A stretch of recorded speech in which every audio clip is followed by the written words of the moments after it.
Learning physics will make you understand the world around you better. That's why I created this channel, to document my journey and to learn from you guys.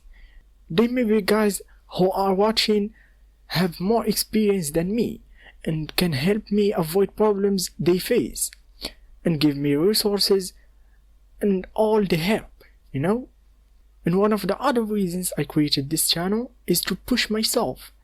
When making these videos, you will get, like you want to show yourself. You want to prove yourself. So that's why I created this channel, to push myself, learn physics, and that's good for me. When I'm pushing myself to learn physics, that's what I want. That's my goal. And last but not least, if this channel got monetized, it will be good. But that's not the reason I created this channel. The videos will be around math and physics, and if possible, simulating those concepts of physics using game engines, or maybe writing raw code using OpenGL. Throughout these videos, I'll share my learning resources and what I'm learning currently.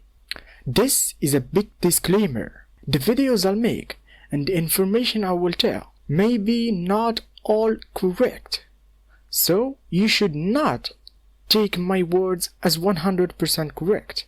Remember that I'm just a beginner, and the main reason why I created this channel is to document my journey, and most importantly is to push myself learn physics.